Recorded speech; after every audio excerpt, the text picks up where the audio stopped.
Shalom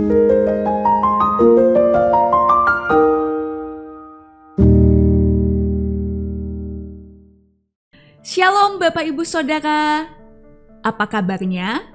Senang sekali kita bisa berjumpa melalui program Sapaan Gembala. Sebelum kita bersama membaca dan merenungkan firman Tuhan, mari bersama kita berdoa.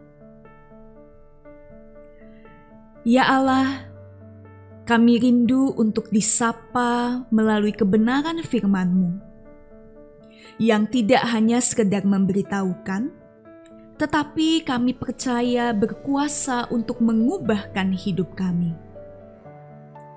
Berfirmanlah ya Tuhan, kami siap untuk mendengar dan juga dibarui. Terima kasih Tuhan. Amin. Saudara, perenungan kita pada hari ini diambil dari Wahyu pasal 2 ayat 8 hingga 11. Saya akan membacakannya untuk kita sekalian dengan versi terjemahan baru yang kedua. Tuliskanlah kepada malaikat jemaat di Smyrna. Inilah firman dari yang awal dan yang akhir, yang telah mati dan hidup kembali. Aku tahu kesusahanmu dan kemiskinanmu, namun engkau kaya, dan fitnah mereka yang menyebut dirinya orang Yahudi, tetapi sebenarnya tidak demikian. Sebaliknya, mereka adalah jemaah iblis. Jangan takut terhadap apa yang harus engkau derita. Sesungguhnya iblis akan melemparkan beberapa orang dari antara kamu ke dalam penjara, supaya kamu dicobai dan kamu akan beroleh kesusahan selama 10 hari. Hendaklah engkau setia sampai mati, dan aku akan mengaruniakan kepadamu mahkota kehidupan. Siapa bertelinga, hendaklah ia mendengarkan apa yang dikatakan Roh kepada jemaat-jemaat. Siapa yang menang, ia tidak akan menderita apa-apa oleh kematian yang kedua. Demikianlah pembacaan firman Tuhan. Saudara, bacaan Alkitab kita merupakan pesan dari Tuhan yang dituliskan oleh Yohanes kepada jemaat di Smyrna. Jemaat di Smyrna pada saat itu hidup dalam tekanan yang berat.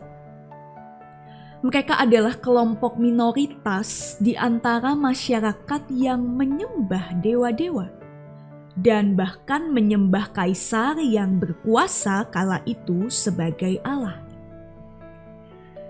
Itulah mengapa masyarakat mendesak jemaat Smyrna untuk menyatakan bahwa kaisar itu Tuhan. Nah, tetapi tentu saja hal ini ditolak oleh jemaat di Smyrna.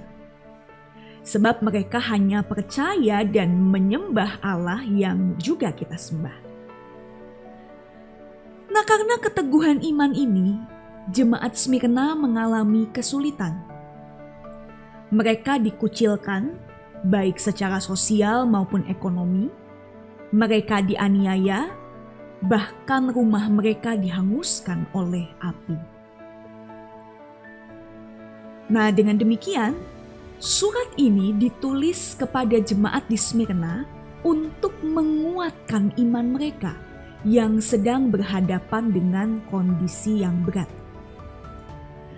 Mari kita perhatikan kembali isi suratnya mulai dari ayat 8. Nah, kalau kita baca, surat ini dibuka dengan pernyataan demikian.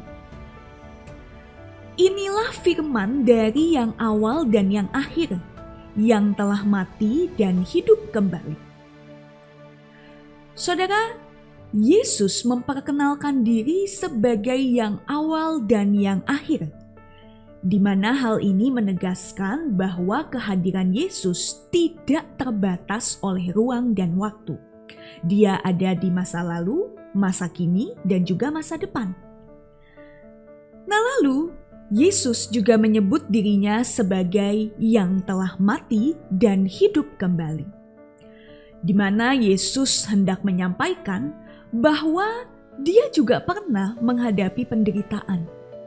Dia mati di kayu salib, tetapi kita tahu bahwa pada akhirnya Kristus menang atas maut dan penderitaan. Ia hidup dan ia menyertai umatnya. Nah, lalu selanjutnya di ayat 9 dan 10, Yesus hendak mengatakan bahwa dia tahu akan segala hal yang dihadapi oleh jemaat di Smyrna. Penderitaan yang mereka alami tidak luput dari perhatian Tuhan. Bahkan Yesus juga tahu persis siapa-siapa saja yang menyebabkan penganiayaan pada jemaat di Smyrna, di mana Yesus menyebut orang-orang itu sebagai jemaah iblis. Mereka adalah orang-orang Yahudi yang menganggap kekristenan sebagai bidat maupun juga pemerintah Romawi. Nah, tetapi yang menariknya saudara, Yesus tidak menjanjikan hidup tanpa pergumulan. Sebab kalau kita baca di ayat 10, Yesus bahkan menyatakan masih akan ada penderitaan yang harus dialami oleh jemaat di Smyrna. Tetapi kabar baiknya, penderitaan itu hanya sementara. Penderitaan ini tidak berlangsung seterusnya. Kalau jemaat Smyrna mau setia sampai akhir, akan ada mahkota kehidupan yang dikaruniakan. Nah, jadi jemaat Smyrna diharapkan untuk merespons surat ini dengan terus bertekun di dalam iman, supaya kelak mereka menikmati hidup kekal bersama Kristus. Saudara, di dalam hidup ini mungkin kita juga sedang mengalami pergumulan. Dan kadangkala kita berharap supaya Tuhan dapat segera menyingkirkan kita dari masalah-masalah. Maksud saya supaya masalah itu cepat berakhir deh, supaya masalah ini cepat selesai gitu ya. Nah, tetapi perikop ini mau mengingatkan kita bahwa yang terpenting itu bukan situasi yang nyaman, melainkan hati yang tetap melekat kepada Tuhan. Saudara, kita tidak pernah sendirian. Tuhan selalu ada untuk menyertai dan menopang kita. Jadi, mari kita berjalan bersama Tuhan di dalam iman dan kesetiaan. Kelak, mahkota kehidupan akan diberikan bagi orang-orang yang setia sampai akhir. Rindukah kita? Mari kita berdoa. Ya Allah, barangkali saat ini kami masih bergumul dengan masalah-masalah yang kami hadapi. Tetapi kami percaya bahwa pergumulan ini tidak akan berlangsung seterusnya. Kelak, Tuhan akan menyatakan pertolongan. Tuhan akan mengakhiri semuanya. Dan kami akan betul-betul bersukacita dan bergembira. Karena kami dapat memenangkan semua pergumulan di dalam hidup ini. Bukan karena kuat dan hebat kami, tetapi karena Tuhan.